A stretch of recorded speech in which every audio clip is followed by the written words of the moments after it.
지금부터 글로벌 STO 규제 현황과 제도 도입 방향에 대한 논의 중에서 글로벌 전문가들의 의견을 좀 들어보는 시간을 갖도록 하겠습니다. 각 국가별로 시차 관계가 있어서 본 세미나를 위해 개별 미팅 및 토론, 녹화 내용을 제가 좀 간략하게 요약 발표를 하도록 하겠습니다. 먼저 콩그레츄럴 리막스하고 그다음에 글로벌 뷰에서는 산드라로 글로벌 디지털 자산 산업기구 겸 글로벌 블록체인 산업위원회 산드라 로 회장이 코멘트를 해줬고요. 그리고 로레타 조셉 호주 디지털 금융 표준 포럼 회장 및 금융안전위원회 대응 워킹그룹 공동 의장이 코멘트를 해줬습니다. 그리고 이제 글로벌하게 글로벌 레귤레토리 컴플라이언스에 대해서는 릭 맥도웰 국제자금세탁방지기구의 전 사무총장과 호세 나두 FATF 전 캐나다 대표가 코멘트를 해줬고요. 각 국가들에 대한 의견들에 대해서는 미국의 경우 그 오바마 정부 이후에 미국의 싱크탱크 중에서 가장 좀 요즘에 많은 이야기를 하고 있는 신미국 안보센터 CNAS의 야야 페누시 디지털 금융 및 자금 세탁 같은 담당, 영국은 이안 테일러 영국 블록체인 협회 위원장, 아시아 태평양 지역은 스티브 발라스 블록체인 아시아 태평양 지역 대표, 일본은 고 마스다 일본 STO 협회 회장, 스위스는 에카테리나 안토니 스위스 블록체인 협회 위원장이 의견 없이 의견을 줬습니다. 세미나를 시작하기 전에 이렇게 글로벌 전문가들의 시간을 내서 같이 토론하고 의견을 내준 거에 대해서 다시 한번 감사의 인사를 전하고자 합니다.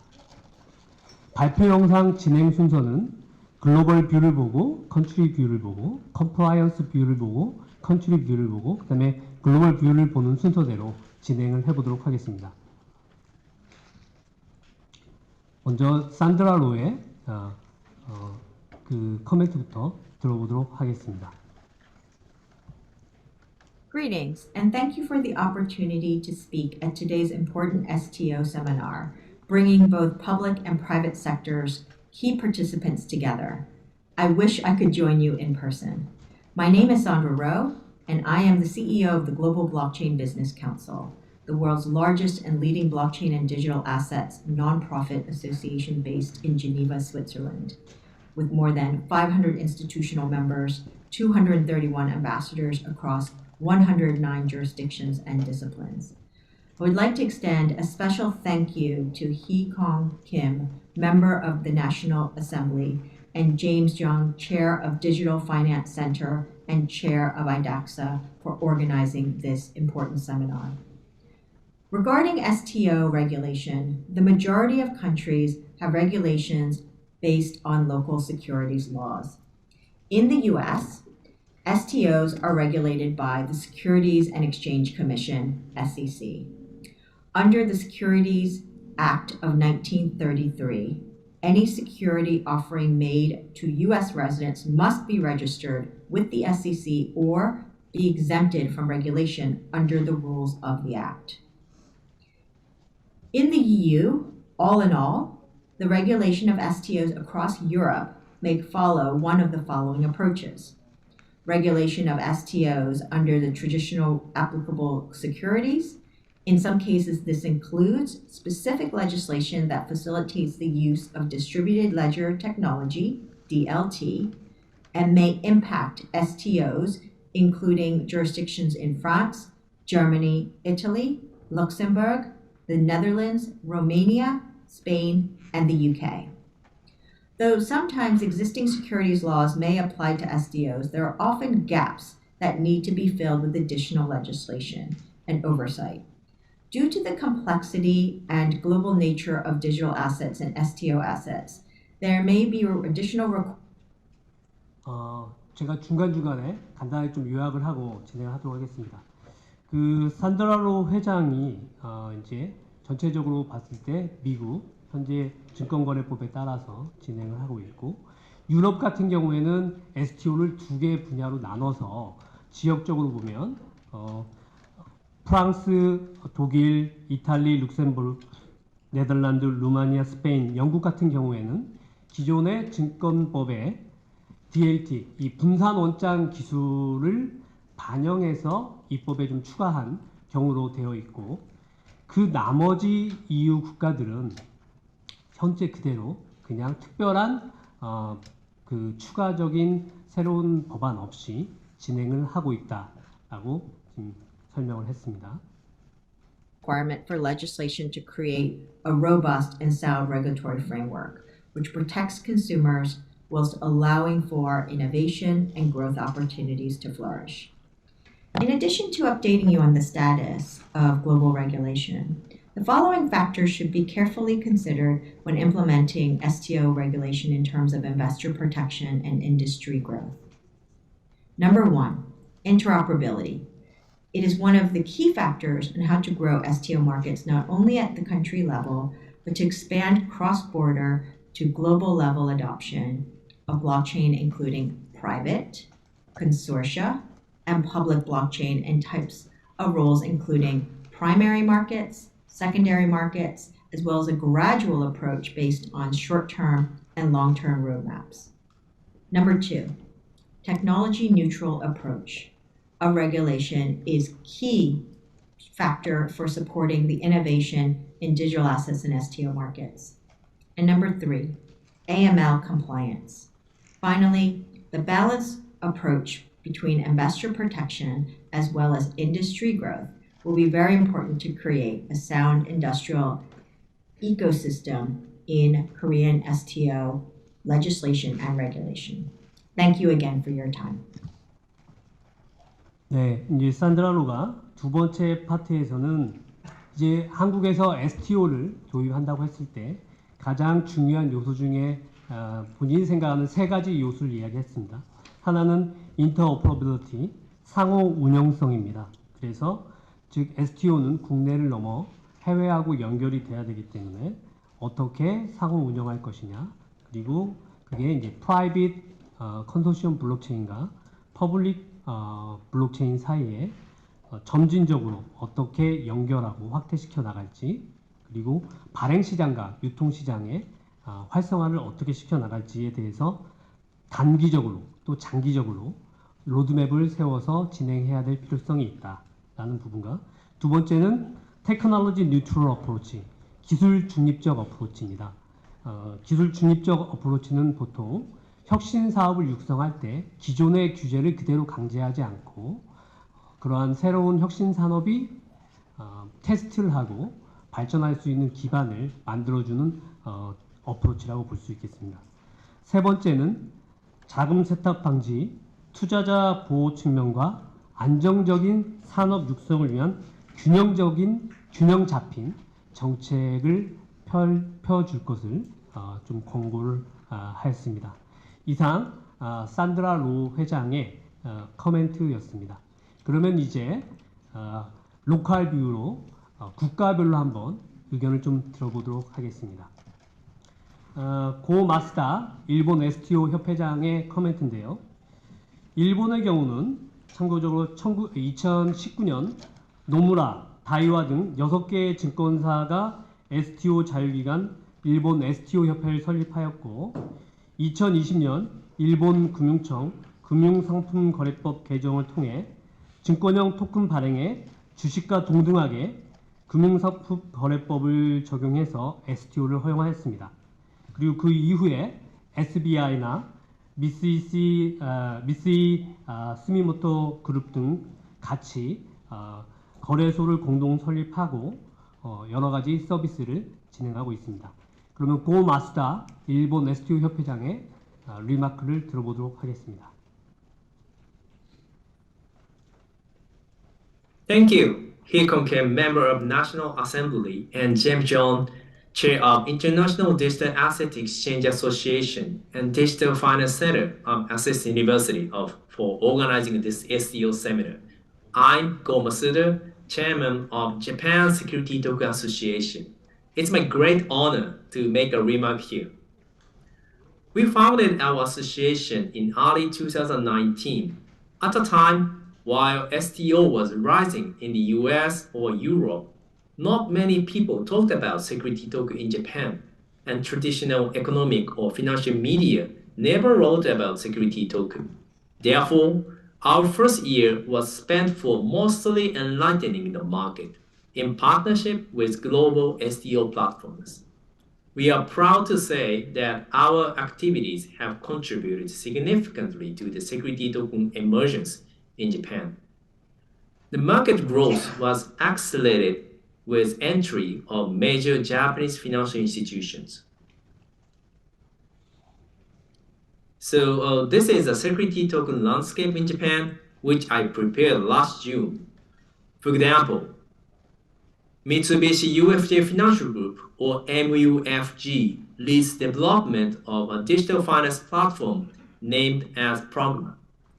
Another platform is iBet by Nomura's affiliate Boostery, and we observe more followers coming. As for secondary market for security token, Osaka Digital Exchange, or ODX, joint venture of SBI and SMBC, is expected to offer secondary market trading, hopefully this year. JPX, the holding company of Tokyo Stock Exchange, is also preparing to cover security token. Both the primary market and secondary market shall develop in tandem. 고 마스다 회장의 리마크를 보면 지금 일본 STO 협회의 역할과 여러 가지 사례 중에 프로그맷이라는 디지털 금융 플랫폼, 또 아이벳이라는 플랫폼, 그리고 SBI와 SMBC 합작사인 오사카 디지털 거래소를 사례로 좀 언급을 했습니다. 그리고 발행 시장과 유통 시장은 함께 발전할 것으로 본인이 생각하고 있다라고 코멘트를 하였습니다.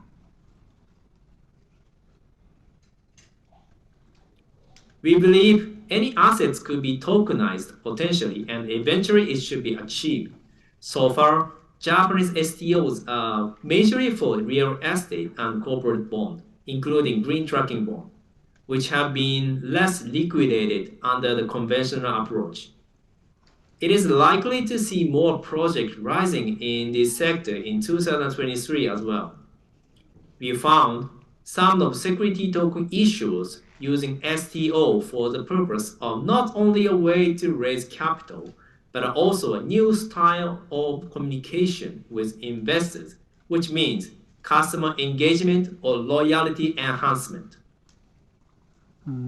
고 마스타 회장이 또 하나 이야기한 것이 이 STO가 처음에 시작할 때 대부분이 이제 부동산 자산 조각 투자를 시작을 했지만 그 이후에 이제 회사채라든지 또는 여러 가지 본드, 그리고 지금 2023년에는 다양한 이런 자본을 조달하는 목적 외에도 새로운 스타일로 투자자와 그다음에 그 회사의 고객들인 커스터머와 같이 인게이지먼트가 되고 그다음에 충성도를 높이는 형식의 목적을 가진 STO도 시작하고 있다라고 이야기했습니다. For example, Marui Group, a major retailer whose customers are mainly in young generation, issued tokenized green bond exclusively for holders of their own EPOS credit card, and a part of bond interest will be paid in a form of their EPOS point. Another one, Mitsui's digital asset arm, tokenized a Japanese-style hotel ryokan in Kusatsu Hot Spring region, and token holders are expected to have some benefit at the hotel. 예를 들어서 주로 젊은 세대를 고객으로 하는 메이저 소매업체인 마루이 그룹은 자사의 신용카드 소비자에게 토큰화된 본드를 발행하고 채권 이자 일부를 포인트 형태로 지급하고 있습니다. 또한 미쯔이의 디지털 자산 부분은 그 온천 지역에 있는 일본식 호텔을 토큰화해서 토큰 보유자 및 투자자들이 해당 호텔에서 혜택을 받을 수 있도록 진행하고 있습니다.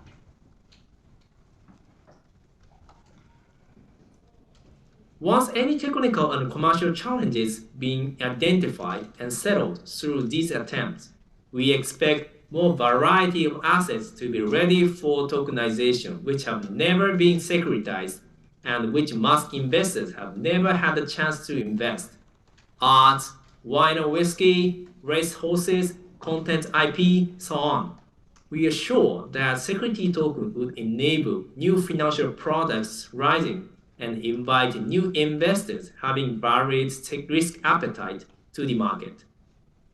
The security token business is still in its infancy, and considering the nature of blockchain, we should develop this business internationally and cross-border.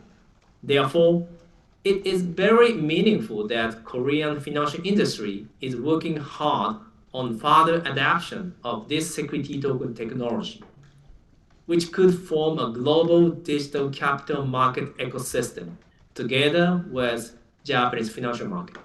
Thank you very much.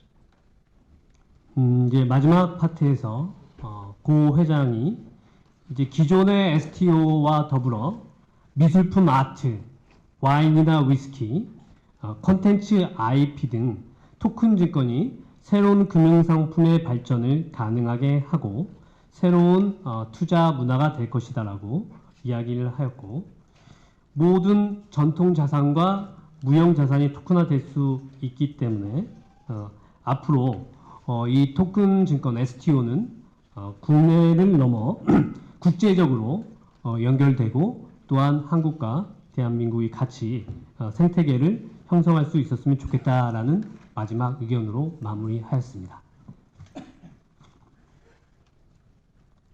다음은 영국 블록체인 협회 이안 테일러 위원장의 리마크를 듣도록 하겠습니다. Hi, my name is Ian Taylor. I'm a board advisor at Crypto UK, the UK's trade association representing more than 150 companies from across both the UK and the global digital asset sector. I lead the organisation with its strategic policy initiatives, ensuring that the voice of the crypto community in the UK is heard at policymaker level. Okay, what's the current status in the UK in regards to tokenisation? Tokenisation of assets such as real estate, mutual funds, fixed income products, and other less liquid private markets such as art or wine collections are starting to grow, and we're starting to see projects look at testing the technology. We in the UK expect at some point in the future all financial instruments will be represented on-chain. This is a huge market in terms of total dollar value.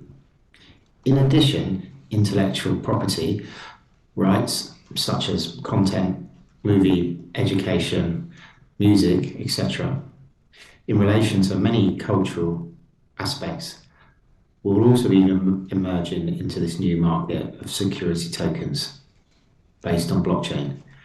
Accordingly, the technology neutral approach will support the innovation of the technology for security tokens, needs to be strongly supported by government when adopting new regulations in Korea, for example. Here, 영국 블록체인 협회 이안 테일러 위원장은 STO를 위한 자산 시장은 자산 유동화는 매우 큰 시장이 될 것이며 영화, 교육, 디자인, 음악 등 우리의 문화 콘텐츠의 지적 재산권 IP에 대한 STO가 이제 많이 준비 중이며 생길 것이다. 그리고 특히 이러한 그 새로운 콘텐츠 IP에 대한 STO의 그 혁신 부분에 있어서는 기술 중립적인 제도 접근이 필요하다라는 의견을 주었습니다. in the UK, we are trying to connect various ways to connect different types of technology, such as private blockchains to public blockchains, using infrastructure to bridge across assets. Secondly, here in the UK, the government sees the potential of this new technology, and so is at present designing a new financial market infrastructure, or FMI, sandbox we expect to go live at some point in 2023 or early 2024. This FMI sandbox will provide a flexible way in a very dynamic and fast-moving environment to give the opportunity for tokenization companies to come and test and build in a safe environment where they are supported by the regulator and can react quickly to changes in the regulations and indeed the technology. So in conclusion, in light of the status of regulation in the UK, when the Korean government adopts new regulation, it will be a very meaningful step based on technology-neutral approach using efficient regulatory sandboxes, for example. Therefore, I hope I can also connect Korean security token projects with that of global market participants. Thank you. 이안 테일러 위원장이 또 코멘트한 것은 영국의 FMI 샌드박스, 그 Financial Market Infrastructure Sandbox라는 우리나라의 그 샌드박스와 그 거의 비슷한 이 규제 샌드박스를 통해서 블록체인 기반의 STO를 하는 회사들이 빠르게 테스트베드를 거쳐 안정적으로 성장할 수 있도록 이러한 제도를 잘 진행하고 있다. 그래서 한국에서 STO를 도입할 때 그 기술 중립적인 어프로치와 그다음에 효율적인 그 샌드박스 제도를 잘 조화를 시킨다면 좋을 것 같다. 그리고 한국의 K 컨텐츠의 STO 프로젝트가 생기면 본인도 거기에 참여하고 싶다라고 하면서 마지막으로 코멘트를 했습니다. 그럼 이제 글로벌 컴플라이언스 입장에서 그 의견을 한번 코멘트를 좀 받도록 하겠습니다. 지금 보니까 시간이 조금 그 없는 관계로 중간중간은 제가 조금 내용을 요약하고 좀 건너뛰고 하는 식으로 하고 추후에 다시 공유 드리도록 하겠습니다. Hello, I'd like to thank both Mr. Hee-Kon Kim and Mr. James John for organizing this STO seminar. My name is Rick McDonnell. I'm the former Executive Secretary of the Financial Action Task Force, the organization which sets the international standards for anti-money laundering and the countering of the financing of terrorism and proliferation, which is commonly known as AML-CFT. I'm currently the co-CEO of McDonnell & Consultants, which specializes in advising countries and the private sector in relation to AML-CFT. And my name is José Nadeau, co-CEO of McDonnell & Consultants. I was previously the head of the Canadian delegation to the FATF. I will briefly describe the application of the FATF standards to the regulated crypto industry, which is referred to by the FATF as Virtual Asset Service Providers, VASP. Then Rick will explain the coverage of securities tokens offerings. 릭과 호세는 이제 여러 가지 그 커멘트 중에서 국제 자금 세탁 방지 기구의 그 권고안 가이드라인과 함께 자금 세탁 방지뿐만 아니고 투자자 보호 정책, 데이터 보안 등을 위해서 똑같이 여기서도 기술 중립적 어프로치를 이야기를 했습니다. 그리고 중간에 이 증권 토큰에 있어서 증권형 분류를 얼마나 그 가이드에 대해서 불확실성을 해소하고 확실성 있게 안정화를 줄 수 있느냐, 이 부분에 대한 좀 이야기를 나누었습니다.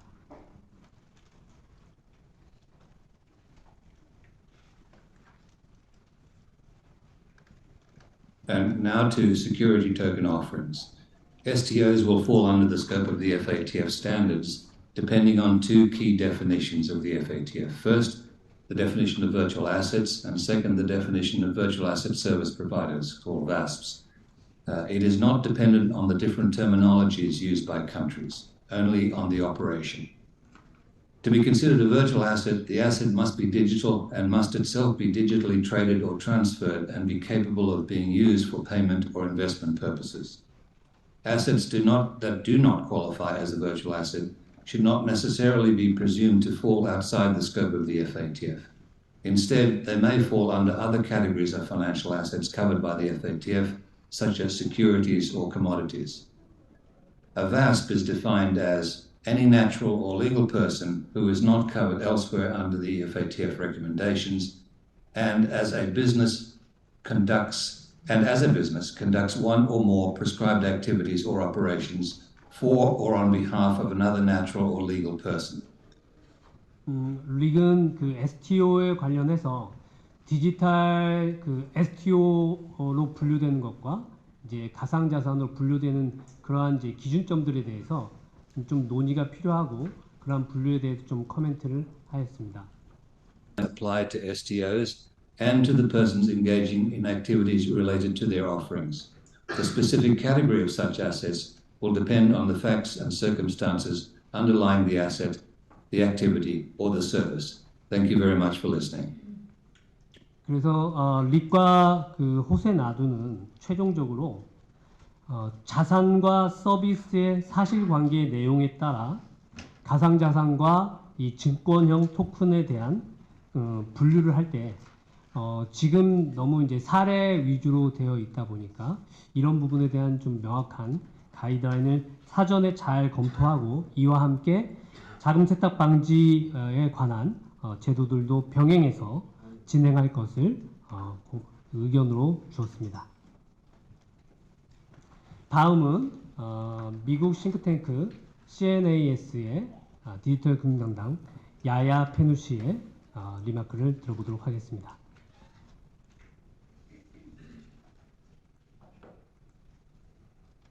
Thank you to Hee-Kwon Kim, member of the National Assembly, and James Jeon, chair of IDAXA and the Digital Finance Center of Assist University, for organizing this very important seminar. It is an honor to speak before you, even if it is remotely. I actually have visited Korea before a few years ago, and I learned one phrase that I'd like to use today. 감사합니다. I'm Yaya Fanusi, Director of Policy for AML and Cyber Risk at the Crypto Council for Innovation. I'm also an adjunct senior fellow at the Center for a New American Security in Washington, D.C., where my research focuses on the national security implications of cryptocurrencies and blockchain technology. So I approach this sector through the lens of anti-money laundering and the countering of financing of terrorism, or AML.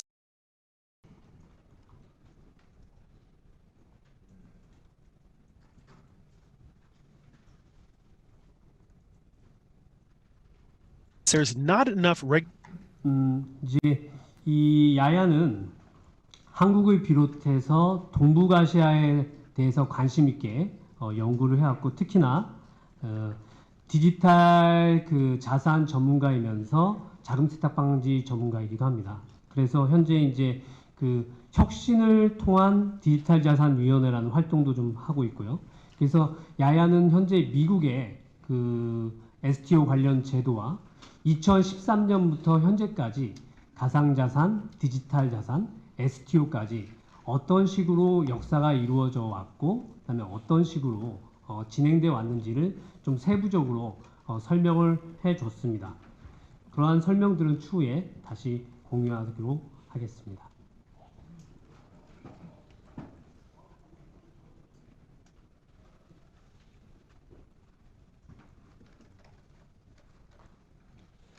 and compliance firms.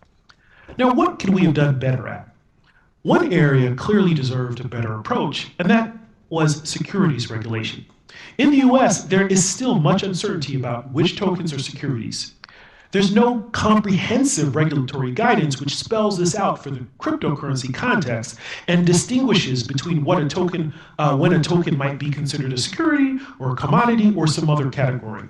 This has actually hampered the development of the crypto industry outside of activities for money service businesses because it is difficult to deploy a digital asset for a use case outside the simple buying and exchanging of tokens on crypto exchanges.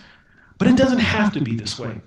I would encourage Korean regulators to handle securities regulations and AML CFT regulations similarly.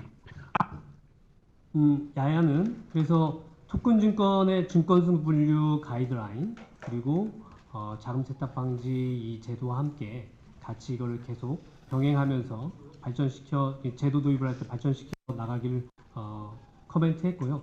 미국 같은 경우는 2017년 SEC 증권거래위원회가 가상자산의 증권성 인정 시에 연방증권법 적용을 명시하였고요. 2018년 제1호 그 부동산 STO죠. 아스펜 리조트의 STO가 부동산 토큰화 및 펀드 토큰화에 성공을 했고 2022년에는 보스턴 증권 토큰 거래소가 SEC로부터 첫 거래소 인가가 돼서 진행되고 있습니다. 그래서 미국의 그 전문가 입장에서는 증권성 분류 그리고 자금 세탁 방지에 대한 병행된 제도를 코멘트하였습니다. 다음은 블록체인 아시아 태평양 지역 대표인 스티브 발라스의 코멘트를 들어보도록 하겠습니다. Thank you for the opportunity to address the National Assembly.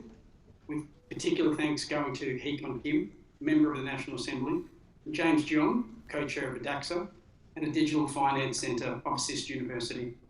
I've had many conversations, thousands in fact, over the last 6 or 7 years with respect to this space. There are many negative narratives, many negative connotations associated with the digital asset sector. I think it's important to recognise that at the opposite end of the spectrum, there are conversations afoot with the Bank of International Settlements, the Financial Stability Board, Financial Action Task Force, IOSCO and the IMF. All of these organisations are giving consideration to what this technology means and how they would seek to incorporate, regulate and help innovation be fostered across. 스티브 아시아 태평양 지역 대표는 먼저 최근에 글로벌 표준화 기구들인 FSB, FATF, IOSCO, IMF 등 이러한 기구들이 디지털 자산에 대해 본격적인 제도 정비와 논의에 들어간 것이 매우 긍정적으로 생각을 한다라고 코멘트를 하였고요. 그리고 그 중간에 코멘트한 내용들은 각 국가별로 먼저 국내에서 정부와 산업계가 협력해서 STO에 대해서 1차적으로 그 경제적인 가치와 제도를 테스트하고 운영한 다음에 2차적으로는 이 국제적 시장의 글로벌 그 연결점을 찾는 논의들을 로드맵을 가지고 진행을 해야 된다라는 의견을 줬습니다. 그리고 STO를 위한 증권성 분류에 대해 산업계에게 명확한 제도적 가이드라인을 좀 제시해줘야 불확실성을 제거하고 안정적으로 산업이 활성화될 수 있겠다라는 의견을 주었습니다.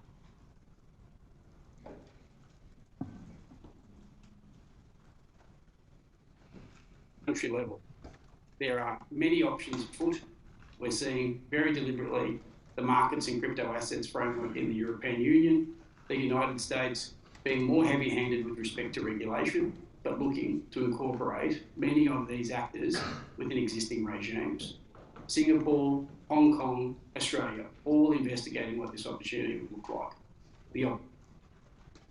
이제 시간 관계상 마지막 로레타 조셉 호주 디지털 금융 표준 포럼 회장의 코멘트를 듣도록 하겠습니다. Thank you, Hee-Kon Kim, James Jeong, and KG Lee, organising this STO seminar, which is one of the very important topics in the realm of global regulatory frameworks. My name is Loretta Joseph. I'm the chair of the Australian Digital Finance Standard Council, ADFSC, co-chair of IDAXA, the International Digital Asset Exchange Association, and co-chair of its FSB working group. I've been advising various governments, regulators, and policymakers on virtual and digital asset regulatory and legal frameworks for AML-CTF, prudential, and security sectors since 2016. In this regard, it is my honour to make a remark here. 로레타 조셉은 여러 가지 전통 금융업계와 디지털 자산업계를 통틀어서 여러 가지 규제에 대한 가이드라인을 제공하고 있는데요. 여러 가지 의견들이 있었지만 마지막으로 여기도 역시 로레타 조셉도 상호 운영성과 기술 중립성에 대한 이야기를 많이 나눴습니다. 그래서 이제 마지막으로 그 글로벌 전문가들과 각국의 전문가들과의 토론 내용을 종합하면 이렇게 한 장으로 종합할 수 있을 것 같습니다.